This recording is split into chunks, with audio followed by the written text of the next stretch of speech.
The Assembly will hear an address by His Excellency Philip Mpango, Vice President of the United Republic of Tanzania. I request protocol to escort His Excellency.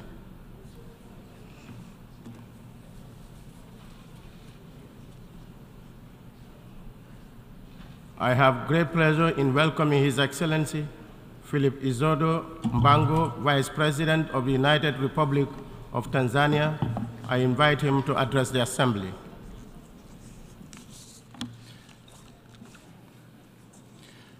His Excellency Denis Francis, President of the 78th Session of the UN General Assembly, His Excellency Antonio Guterres, Secretary General of the United Nations, Excellencies, Heads of State and Government, ladies and gentlemen, Mr. President, please allow me to start by conveying to this august Assembly fraternal greetings from Her Excellency Dr. Samia Suluhu Hassan, President of the United Republic of Tanzania, who could not attend this important session due to pressing national commitments. It is a great honor and privilege to address the Assembly on her behalf and for the people of my country. I also wish to join those who have spoken before me in congratulating you, Mr. President, on your election to preside over the 78th session of the UN General Assembly. I pledge Tanzania's full support to your presidency. Similarly, I wish to pay tribute to your predecessor, His Excellency Kaba Korosis, who successfully steered the 77th session of the United Nations General Assembly. In the same way, I commend the Secretary General and the UN Secretariat for dedicated service to humanity in the face of many daunting global challenges.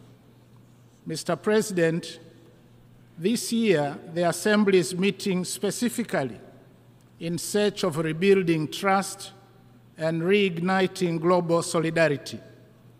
However, for decades now, the persistent voice of the Global South calling in the wilderness make straight the way toward peace, prosperity, progress, and sustainability for all has fallen on deaf ears. The hitherto strong historical solidarity, fraternity, and commitment to the principles of non-interference, equality between nations, and mutual benefit bequeathed to us by the UN founding fathers is withering away. As a result of this paralysis in multilateralism, we have now begun to witness shifting geopolitical tectonic plates and creation of new blocs, seeking to replace the now obviously dysfunctional world order. Trust among states has worn away, and there is erosion of the rule of law and a revert back to unilateralism. The effectiveness of the UN system and multilateral financial institutions is now being questioned more than ever before, calling for their immediate reform.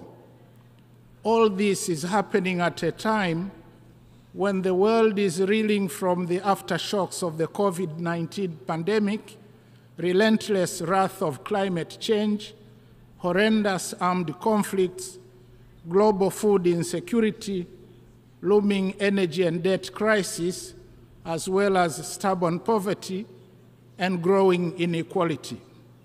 Furthermore, implementation of the SDGs 2030 has been disappointing, mainly as a result of unfulfilled promises of finance and technology by the global north and limited fiscal space in most African countries. In order to rebuild trust, it is imperative that the global north walks the talk on its promises and listens to the voices of the global south. Analogously, the global south must re-engineer its domestic revenue mobilization effort including putting an end to hemorrhage of its natural resource wealth and illicit capital outflows. Mr. President, peace is undeniably a prerequisite for achieving the 2030 Agenda for Sustainable Development. Ironically, even in this 21st century, some nations are still firing guns and missiles at each other. However, the fact is that massive production of weapons and skyrocketing military spending on armed conflicts is compromising the promises we all made to the most vulnerable among us, that is, children, youth, women, and the poor, to build a better, prosperous world and create opportunities for all, leaving no one behind. In this regard, Tanzania highly commends the United Nations for its tireless efforts in maintaining international peace and security. We applaud the Secretary General's new Agenda for Peace, unveiled on 20th July 2023, which provides a greater vision for multilateral efforts towards peace and security on the basis of international law. I therefore implore each one of us in this assembly to give due consideration to the priorities stipulated therein, for they resonate very well with the spirit and essence of the theme of this assembly. Mr. President, Tanzania remains fully committed and ready to work with the UN family in maintaining global peace and security to make the world a safer place to live in, not only for us, but more importantly, to the generations to come. Tanzania firmly believes that the world needs to invest more in dialogue and diplomacy to prevent and resolve armed conflicts. Wars and confrontations must be avoided at all costs, because in war everyone loses, including the non-warring parties. In this regard, Tanzania has and will continue to contribute to peacemaking and peacekeeping efforts in Africa and elsewhere in the world. As of March 2023, Tanzania stood as the 12th largest contributor among 125 countries in UN peacekeeping missions. Tanzania urges the international community to increase support to regional initiatives to bring peace to war-torn parts of the African continent. Those who participate in fueling conflicts in Africa, either for the purpose of profiting from arms trade or access to blood mineral wealth, should be tracked and condemned openly by the United Nations. With regard to combating terrorism, Tanzania has strengthened capacity to deal with cross-border terrorism, working with our neighbors and international partners, especially through sharing of information and strategies. Mr. President, 3 days ago, we gathered in this hall for a second review of the 2030 Agenda for Sustainable Development and implementation of the 17 SDGs. It is discouraging to note that at halftime, we are off track to meet most of the goals.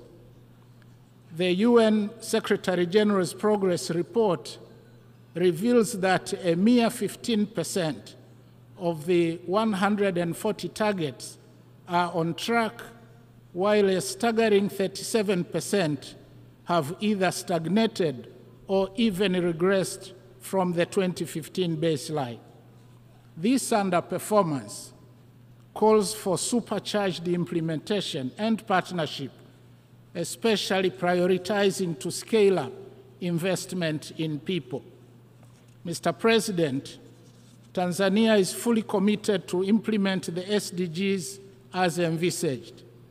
In July this year, Tanzania presented its second voluntary national report, which shows that overall, there has been significant progress with respect to SDG 2 to 7, as indicated by an increase in food sufficiency ratio, availability of essential medicines, decline in under 5 mortality, increase in pre- and primary gross enrollment rates, significant milestones in pioneering gender equality, improved water supply coverage in urban and rural areas, as well as population connected to electricity.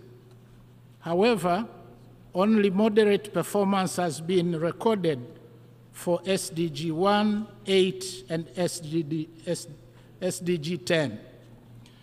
To ensure successful implementation of SDGs, Tanzania is determined to take actions to improve further the domestic revenue effort while capitalizing on PPPs. We are also prioritizing investments in the social service sectors, agriculture and agribusiness, value addition and infrastructure, as well as uplifting of skills for the youth. In addition, harnessing science, technology, and innovation is also key to hastening implementation of the SDGs. Mr. President, climate change has now become the world's greatest threat. Recent natural calamities, which have devastated parts of some countries around the world, amplify the horrible effects of climate change. And on this note, Tanzania offers deepest condolences to the governments and the people of Libya and the Kingdom of Morocco for the loss of lives and properties caused by floods and earthquakes. Furthermore, the latest assessment report of the Intergovernmental Panel on Climate Change sounded an alarming reality that the world is off track, the 1.5 degrees Celsius limit agreed in Paris. Disturbingly, the report indicates that Africa is warming at an accelerated pace, outstripping the global rate. As such, climate change has and will continue to adversely impact Africa and hamper its progress. Tanzania, therefore, reiterates its call for urgent and concerted actions by all nations to cut down greenhouse gas emissions and strengthen mitigation and adaptation measures. Together, we must create an enabling environment and facilitate investments needed to unlock resources for scaling up implementation of our climate commitments and decarbonization of the global economy. We, the global community, must act with urgency. Tanzania also reiterates its call for a fair and just clean energy transition for Africa. Mr. President, unilateral coercive measures have serious adverse effects on the targeted economies and innocent lives, especially of women and children, the very people we have committed not to leave behind. Tanzania remains steadfast in its opposition to injustice, wherever it is committed and by whoever. We stand against the imposition of unjust economic sanctions and other unilateral coercive measures that undermine sovereignty and prosperity for all. Likewise, we continue to stand in solidarity with our brothers and sisters who continue to be denied their rights to self-determination and those living under occupation or domination. We call for the lifting of unjust sanctions and an end to the occupation or subjugation. Tanzania also advocates for peaceful resolution of all territorial disputes in accordance with the principles set out in the United Nations Charter.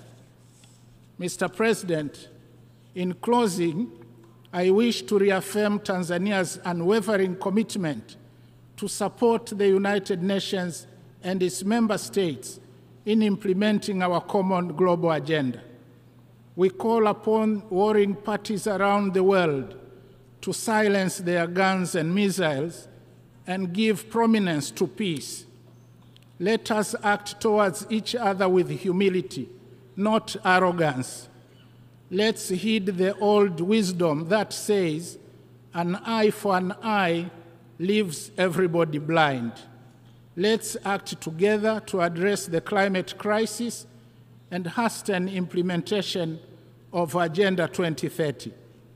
Our humble plea is that the voices, promises, and solutions made or provided on this rostrum ought to bring hope to the hopeless, dignity to the humiliated, and justice to all. I thank you. On behalf of the Assembly, I wish to thank the Vice President of the United Republic of Tanzania for the statement just made, and I request protocol to escort His Excellency.